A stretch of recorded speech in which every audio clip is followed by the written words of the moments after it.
అందరికీ నమస్కారం. నిన్న చంద్రబాబు నాయుడు గారు వాయిదా పడిన వార్షికోత్సవాన్ని నిర్వహించారు అమరావతిలో.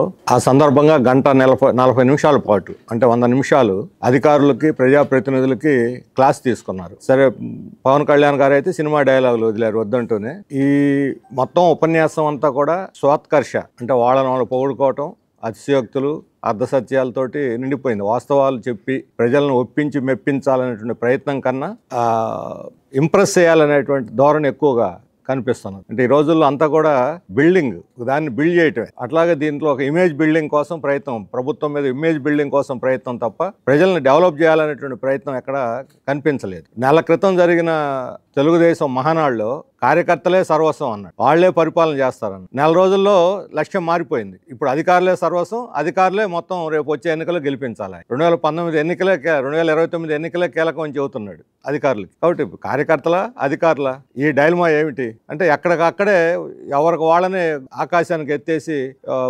భ్రమింపజేసేటువంటి ప్రయత్నం తప్ప వాస్తవం అయితే అది కాదు. ఈరోజు ఆయన అభివృద్ధి గురించి 2047 గురించి ఈ డెవలప్మెంట్ గోల్స్ అన్ని కూడా ప్రెజెంటేషన్ ఇచ్చారు. ఆయన బాగా అనుభవం ఉన్నటువంటి ఆయన, రాజకీయవేత్త, పరిపాలనలో అనుభవం ఉంది. ఇప్పుడు తొలిగడుగు అంటున్నారు, తొలిగడుగు కాదు, ఇది వర్షన్ 4.1. వాళ్లే అడ్వర్టైజ్మెంట్ అన్నిట్లో వేశారు 4.1, ఇది వర్షన్ 4.1. అందుకని తొలి సంవత్సరం కాదు, తొలి అడుగు కాదు. కొత్త నాయకులు, కొత్త పార్టీ, కొత్త ముఖ్యమంత్రి అయితే తడబడ్డారు అనుకోవచ్చు. తడబడే ముఖ్యమంత్రి కూడా కాదు వీరు. అందువల్ల ఒక సంవత్సరం అయినా దాదాపు 17 సంవత్సరాల అనుభవం ఉన్నటువంటి వ్యక్తి, ఇది 15వ సంవత్సరం ముఖ్యమంత్రిగా ఆయన పరిపాలనలో పూర్తి చేసుకున్నాడు. అందువలన ఆయన అనుభవం, ఆయనకున్నటువంటి సమర్థత అంతా కూడా 2014 తర్వాత స్ట్రక్ అప్ అయిపోయింది, ఆగిపోయింది. వాస్తవానికి ఏమిటి, 2015లో ఐక్యరాజ్య సమితి మొత్తం డెవలప్మెంట్ గోల్స్ని మార్చేసింది. అన్ని దేశాలకి అందరూ కలిసి ఉమ్మడిగా తీసుకున్న నిర్ణయం. జీడిపి కాదు ఇప్పుడు చెప్పాల్సిన లెక్క, ఎస్డిజి చెప్పాలి, సస్టైనబుల్ డెవలప్మెంట్ గోల్స్, ఇది ఎస్డిజిసే ఈరోజు అభివృద్ధికి కొలమానం. ఆయన ప్రసంగంలో కానీ లేదా ప్రభుత్వ నివేదికల్లో కానీ ఎక్కడా కూడా ఈ సస్టైనబుల్ డెవలప్మెంట్ గోల్స్ గురించి ఒక్క మాట లేదు. మీ అందరు కూడా ఇచ్చాను పేపరు, 17 అంశాలు ఉన్నాయి. అందులో 691 ఇండికేటర్స్ ఉన్నాయి. ఈ ఇండికేటర్స్ మన రాష్ట్రంలో పరిస్థితి ఏమిటి, దేశం పరిస్థితి ఏమిటి? దేశం మొత్తం ప్రపంచంలో మన దేశం 109వ స్థానంలో ఉంది. ఎస్డిసిస్లో ప్రపంచంలో మన దేశం 109వ స్థానంలో ఉంది. మనం సిగ్గుపడాలి. మేము 4వ దేశం అవుతాం, 3వ దేశానికి జంప్ చేయబోతున్నాం. నీతి ఆయోగ్ చెప్పింది, IMF చెప్పింది అని కబుర్లు చెప్పడం కాదు, లేకపోతే $4 ట్రిలియన్ వ్యవస్థలో అడుగు పెడుతున్నాం అని చెప్పడం కాదు. సస్టైనబుల్ డెవలప్మెంట్, సుస్థిర అభివృద్ధి, అభివృద్ధి కాదు సుస్థిర అభివృద్ధి. అభివృద్ధికి సుస్థిర అభివృద్ధికి తేడా ఉంది. ఇదేదో కమ్యూనిస్టుల నినాదం కాదు, సోషలిస్టుల నినాదం కాదు, ఇది ఫక్తు పెట్టుబడిదారి నినాదం సస్టైనబుల్ డెవలప్మెంట్ అని. మరి సస్టైనబుల్ డెవలప్మెంట్ గోల్స్ లో ఒక్కటన్నా మనం అందుకున్నామా? దేశం 109వ స్థానంలో ఉంటే దేశంలో మన స్థానం ఎక్కడుంది? 10వ స్థానంలో ఉంది. 10వ స్థానంలో ఉన్నాం. అంతేకాదు, సస్టైనబుల్ డెవలప్మెంట్లోనే కాదు, ఈరోజు చంద్రబాబు నాయుడు గారు టెక్నాలజీ గురించి మాట్లాడుతున్నారు. ఆర్టిఫిషియల్ ఇంటెలిజెన్స్, మన ఈ డీప్ టెక్, క్వాంటమ్ వ్యాలీ, మొత్తం 5-6 రకాల వాటి గురించి మాట్లాడుతూ ఉన్నాం. వాటిలో మన స్థానం ఏమిటి? మన హిందూ ఒక డేటా మొత్తం సేకరించి ఇచ్చారు. దేశమే వెనకబడిపోయింది వీటన్నిటిలో. అమెరికా, చైనాలకి మనకి అసలు చాలా దూరం ఉంటే ఇందులో మనం ఎక్కడున్నాం? క్వాంటమ్ వ్యాలీ అంటే క్వాంటంలో కనీసం సెమీ కండక్టర్ని చేసుకునే పరిస్థితిలో కూడా, తయారు చేసుకునే పరిస్థితిలో కూడా లేవు. 11 ఏళ్ల తర్వాత మోడీ రోజు ఇదే చెబుతుంటాడు. మోడీ గత 3 నెలల్లో, గత 3 మాసాల్లో 3 సార్లు మన రాష్ట్రానికి వచ్చి 3 పెద్ద సభల్లో ప్రసంగించాడు. ముచ్చటగా 3 సభలు 3 నెలల్లో మోడీ మాట్లాడాడు. ఒక్కటంటే ఒక్క మాట చెప్పాడా? గట్టి మాట. మనకి గురిజాడ అప్పారావు దీంట్లో ఉంది, ఒట్టి మాటలు కట్టిపెట్టే గట్టి మేలు తలపెట్టవే. ఒట్టి మాటలు ఊకదంపుడు ఉపన్యాసం తప్ప మోడీ ఈ 3 నెలల 3 సభల్లో జరిగిన వాటిల్లో ఒక్కటంటే ఒక్క గట్టి మాట చెప్పాడా? రాష్ట్ర ప్రజలు గుర్తించుకునేటువంటి మాట ఒక్కటైనా చెప్పాడా? మన రాష్ట్ర ప్రజలు పొంగిపోయే మాట ఒకటైనా చెప్పాడా? రాష్ట్ర అభివృద్ధి తోడ్పడే వాగ్దానం ఒకటైనా చేశాడా? చేసిన పనిని తీసేయండి, పోయిన చేయబోయే పనినైనా చెప్పారా? చేసిన పని లేదు, చేయబోయే పని లేదు. పొగుడుకోవటమే ఒకరినొకరు, పరస్పర పొగడ్తలు. నువ్వు అంత గొప్పడు అంటే నీ అసలు అవతార పురుషుల కింద లెక్క. ఆయన ఆకాశానికి ఎత్తారు, ఆయన వేళను ఆకాశానికి ఎత్తున్నారు. పరస్పరం పొగడతలను సరిపోయింది. ఏం చేసింది కేంద్రం? మనకి డబుల్ ఇంజన్ సర్కార్ అని చెబుతున్నారు చంద్రబాబు నాయుడు గారు. డబుల్ ఇంజన్ సర్కార్లో ఏం సాధించాం మనం? ఈ సంవత్సర కాలంలో 9,40,00 కోట్ల పెట్టుబడులకి MOUలు జరిగినాయని ప్రకటించారు. పెట్టుబడుల కోసం MOUలు బ్రహ్మాండంగా జరిగినాయి. కానీ MOUల్లో ఈ సంవత్సర కాలంలో ఒక్కటంటే ఒకటి రియలైజేషన్లోకి వచ్చిందా? ఒక్కటంటే ఒకటి ఉపాధి కల్పించారా? ఒక్కళ్ళకైనా ఉపాధి అదనం కల్పించారు? ఉన్నవాళ్ళని తీసేశారు. విశాఖ స్టీల్ ప్లాంట్లో అన్యాయంగా 5,000 మందిని తీసేశారు. ఇప్పుడు సచివాలయాల్లో కోత పెట్టారు. మెగా డిఎస్సి 40,000 మంది టీచర్ల ఖాళీలుంటే 5,000 స్కూళ్ళు మూతేసి 16,000కి టీచర్లకు కుదించేశారు. మరి దానికి సంగతి ఏంటి? ఎక్కడ ఇప్పుడు 11 మెడికల్ కాలేజీలని, ప్రభుత్వ రంగంలో ప్రారంభించిన మెడికల్ కాలేజీలని ఇప్పుడు ప్రైవేట్ పరం చేసేస్తున్నారు. పీపీపీ పేరు ప్రైవేట్ పరం చేస్తున్నారు. అంతకుముందు 50% జగన్మోహన్ రెడ్డి 50% ప్రభుత్వ మెడికల్ కాలేజీలో సీట్లు అమ్ముతానంటేనే అంగీకరించలేదు. మేము ప్రజలు కూడా అంగీకరించలేదు. ఇప్పుడు అన్ని సీట్లు ప్రైవేట్ పరం చేసేసారు. మొత్తం ఆస్తి, ప్రజల ఆస్తి, ప్రభుత్వ ఆస్తిని ప్రైవేట్ పరం చేసేస్తా ఉంటాం. మరి ఈ ఏడాది కాలంలో ఏం సాధించారని చెప్పి అడుగుతున్నాను. ఒకటే మేము అడుగుతుంది, గత ప్రభుత్వానికి ఈ ప్రభుత్వానికి ఏమైనా తేడా ఉందా? గత ప్రభుత్వం విద్యుత్ ఛార్జీలు పెంచింది, వీళ్ళు అమలు చేశారు. గత ప్రభుత్వం స్మార్ట్ మీటర్లు పెడతామన్నారు, వీళ్ళు అమలు చేస్తున్నారు. గత ప్రభుత్వం విద్యా విధానంలో 6 దశలు స్కూళ్ళు చేశారు, వీళ్ళు దాన్నే 9 చేసి అమలు చేస్తున్నారు. గత ప్రభుత్వం ఆస్తి పన్ను పెంచాలని ప్రతిపాదన పెట్టింది, వీళ్ళు అమలు చేస్తున్నారు. లేకపోతే గత ప్రభుత్వం గిట్టుబాటు ధరలు కల్పిస్తామని హామీ ఇచ్చారు, వీళ్ళు గిట్టుబాటు ధరలు కూడా కల్పించలేకపోయారు. ఈరోజు వ్యవసాయ సంక్షోభం తీవ్రంగా ఉంది రాష్ట్రంలో. ఏం సాధించారని మేము అడుగుతున్నాం. ఎందులో ఏం సాధించారు అంటే డబుల్ ఇంజిన్ సర్కారు వల్ల ఈ రాష్ట్రానికి ఒరిగిందేమిటి? ప్రజలకు ఒరిగింది ఏమిటి? రైతులకు గిట్టుబాటు ధర లేదు, చదువుకున్న వాళ్ళకి ఉద్యోగాలు లేవు. చంద్రబాబు నాయుడు గారు చెప్పారు ఆ సంపద పెరిగింది కానీ ఆర్థిక అసమానతలు తీవ్రంగా పెరుగుతున్నాయని, పేదరిక నిర్మూలన జరగలేదు. ఇప్పుడు P4 అంటున్నా, నిన్న కూడా చాలాసేపు చెప్పారు P4 గురించి. ఏమిటి P4? ఈ కార్పొరేట్ కంపెనీలు దయతో పేదరికాన్ని నిర్మూలిస్తాయా? ఎక్కడైనా జరిగిందా ప్రపంచంలో? అంత దయ ఉంటే కార్పొరేట్ కంపెనీలకి వాళ్ళ దగ్గర పనిచేసేటువంటి కార్మికులకు జీతాలు పెంచమనండి. ప్రభుత్వం మీద ఒక్క రూపాయి కూడా భారం పడదే అదనంగా. ఫ్యాక్టరీల్లో 50 లక్షల మంది పనిచేసే అసంఘటిత కార్మికులు ఈరోజు రాష్ట్రంలో 13 సంవత్సరాల నుంచి కనీస వేతనాలు పెరుగుదల లేదు. మరి వాళ్ళకి కనీస వేతనాలు పెంచకుండా ఏ రకంగా అభివృద్ధి జరుగుతుంది? సస్టైనబుల్ డెవలప్మెంట్ ఎలా జరుగుతుంది? పోనీ మీరు అంగన్వాడీలు, ఆశాలు, మిడ్ డే మీల్ ఇటువంటి స్కీమ్ వర్కర్స్ అందరికీ న్యాయం చేస్తా ఉన్నారు, వాళ్ళు ఇప్పుడు ధర్నాలు చేస్తున్నారు. మీరు న్యాయం చేయలేదని ధర్నాలు చేస్తున్నారు. రైతులకి పొగాకు, పత్తి, మిర్చి, కోకో, చెరకు, పాలు, ఈ రైతులు ఎవరు కూడా ఈరోజు గిట్టుబాటు ధరలు లేవు.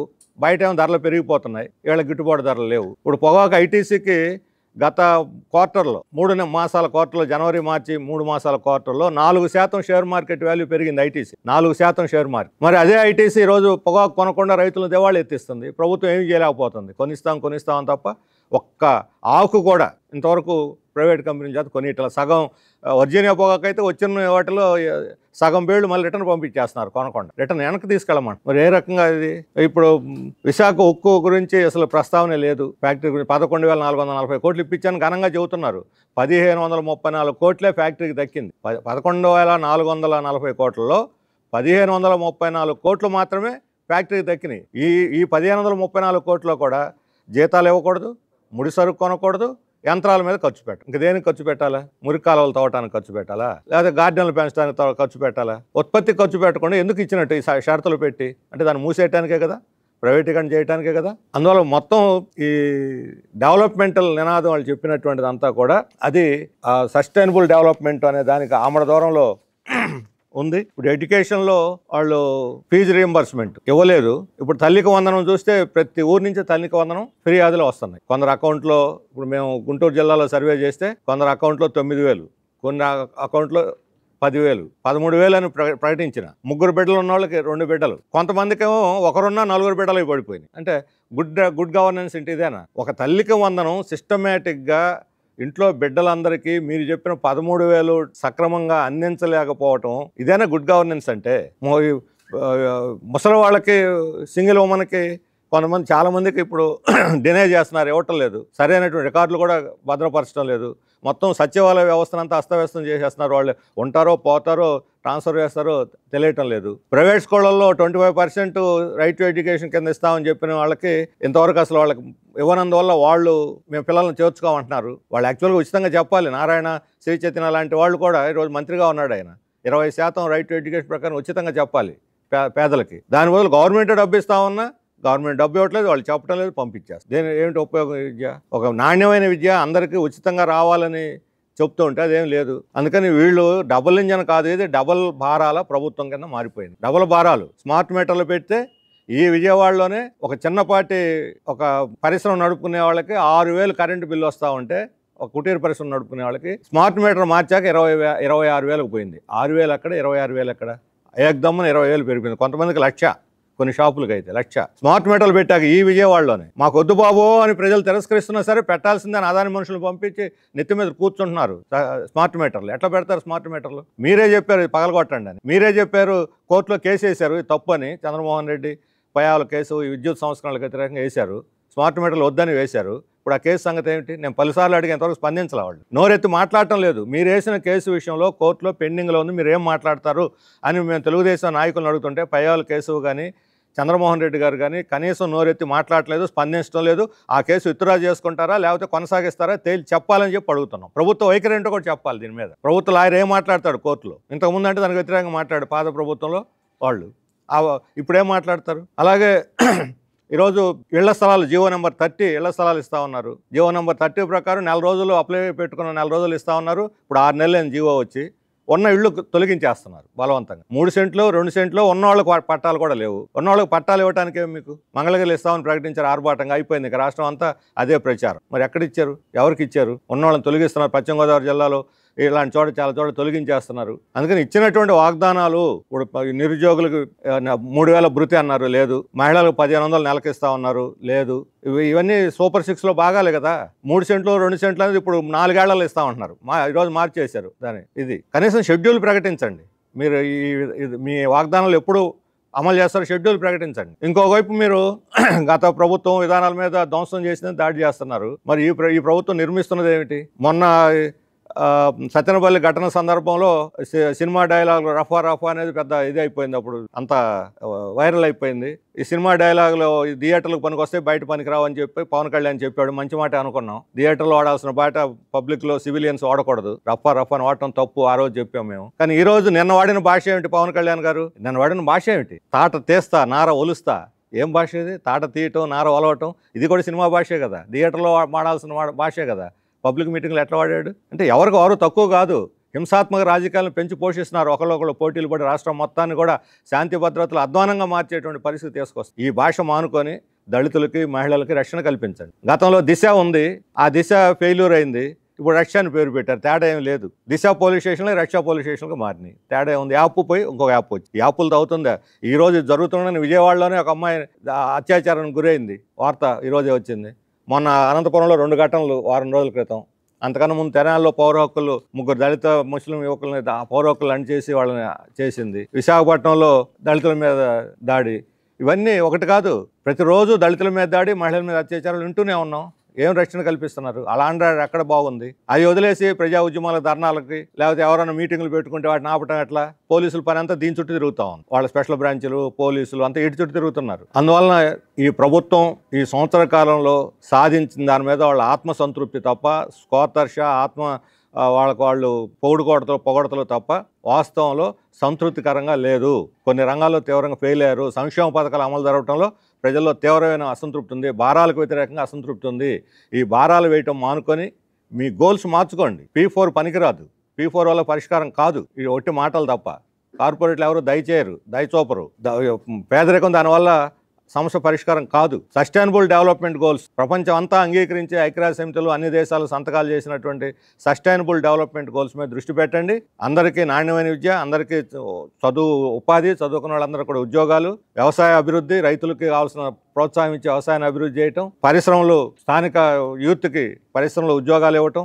వీటి ద్వారా అభివృద్ధి అవుతుంది. కార్పొరేట్లకు భూములు ఇస్తే అభివృద్ధి జరగదు. ఉన్న భూములు 1,00,000 భూములు ఖాళీగా ఉన్న ఏపీఐఐసివి వాటిలో పరిశ్రమలు పెట్టుకుని ఇంకో 2 లక్షలు తీసుకుంటా ఉంటాం. ఏం చేస్తారంటే పేద రైతుల దగ్గర పొలం పండించి కష్టపడే రైతుల యొక్క ఉసురు తీసి కార్పొరేట్లకు పందారం చేస్తారా? ప్రభుత్వమే భూమాఫియాగా వ్యవహరిస్తా ఉంది. భూమాఫియాలు ఇంతకుముందు విడిగా ఉండేవాళ్ళు, ప్రభుత్వం అండతో ఉండేవాళ్ళు. ఇప్పుడు ప్రభుత్వమే భూమాఫియా పాత్ర అవతారం ఎత్తితే ఇక రైతులు దిక్కేమిటి? అందుకని కార్పొరేట్లకు భూ పందారం చేయడానికి భూములు సేకరించొద్దు. సేకరించిన భూముల్లో పెట్టండి. పరిశ్రమలు పెట్టిన వాళ్ళ దగ్గర భూములు వెనక్కి తీసుకొని రైతులకు ఇచ్చేయండి, పేదలకు ఇవ్వండి. వ్యవసాయం పండిస్తారు, పంటలు పండిస్తారు, అభివృద్ధి అవుతుంది. చంద్రబాబు నాయుడు గారు చెప్పారు కదా, మన రాష్ట్రం రాష్ట్రం, వ్యవసాయం వల్లనే జీడీపీ అభివృద్ధి అవుతుంది. మరి ఆ వ్యవసాయాన్ని కూడా నాశనం చేస్తే ఇక జీడీపీ కూడా అభివృద్ధి కాదు. సస్టైనబుల్ డెవలప్మెంట్ తర్వాత సంగతి. జీడీపీ కూడా అభివృద్ధి కాదు. అందువల్ల మొత్తం ఈ విధానమే తప్పు. మొత్తం దీన్ని తల కిందకి కాళ్ళు పైకి పెట్టి నడుస్తుంది ప్రభుత్వం. కాళ్ళు కిందకి పెట్టి నడిస్తే తొందరగా డెవలప్ అవుతాము. అందుకని ఈ సంవత్సర కాలం జరిగిన ఆత్మవిమర్శ చేసుకొని, ఆత్మ పరిశీలన చేసుకుని తమ విధానాలు ప్రజాభిప్రాయం తీసుకోండి. మీరు కావాలంటే సర్వేలు చేయండి. ఏ వాళ్ళకపోయినా ఎవరినైనా అడగండి. మీ సొంత కార్యకర్తలను అడగండి. అభిప్రాయాలు చెబుతారు. చుట్టూ చేరిన పొగిడే వాళ్ళని గురించి పొగడతలో పడిపోయి మీరు మురిసిపోవద్దు. అందువల్ల విధానాలు మార్చుకుంటే నెక్స్ట్ ఈ ప్రభుత్వం మనగలుగుతుంది, లేకపోతే ప్రతిఘటన ఎదుర్కోవాల్సినటువంటి పరిస్థితి వస్తుందని చెప్పి నేను హెచ్చరిస్తాను. ఇప్పుడు చేనేత వాళ్ళకి 200 యూనిట్లకు ఉచితంగా ఇస్తామని నేను ప్రకటించాడు. పక్కన మంగళగిరి ఉంది, పోయి అడగమనండి. లేకపోతే తూర్పుగోదావరి పోయి, లేకపోతే ఎందుపూర్ పోయి అడగండి. చేనేత కార్మికులు ధర్మవరం ఎక్కువ మంది ఉన్న చోట సెంటర్లో ఎక్కడైనా అమలు జరిపారా 200 యూనిట్లకు చేనేత కార్మికులకి? అందుకని వాగ్దానాలు చేసేయచ్చు, అమలు కావటం లేదు. లేదో అమలు అయిందని వాళ్ళు ఏమైనా తప్పుడు రిపోర్ట్లు ఇచ్చారేమో ఆయనకి తెలియదు. ఇప్పుడు రైతులకి ఇంతవరకు ఇవ్వలేదు. రేపు ఆగస్టులో ఉచిత బస్సును జూన్ అన్నారు, జూన్ జూలైలో. ఇప్పుడు వ్యవసాయ సీజన్ కూడా మొదలైపోయింది. ఇంతవరకు రైతులకు డబ్బులు ఇవ్వలేదు. కిసాన్ మన అన్నదాత సుఖీభావ అని పేరు పెట్టారు. సుఖీభావ లేదు, అన్నదాతకు లేదు, సుఖీభావ లేదు. అందుకని సూపర్ 6లో అమలు చేసింది ఒకటి పెన్షన్ ఒకటే. లేదా రోడ్లు కొన్ని అక్కడ బాగు చేశారు, రోడ్లు బాగుపడ్డాయి. అంతవరకు కనీసం అంతకుముందు ఉన్న గతుకులు పోయి కొంత రిపేర్లు చేశారు ఎక్కువ చోట్ల, అన్ని చోట్ల కాకపోయినా ఎక్కువ చోట్ల. ఏం కనపట్టలేదు మన ఏడాది కాలంలో ప్రోగ్రెస్.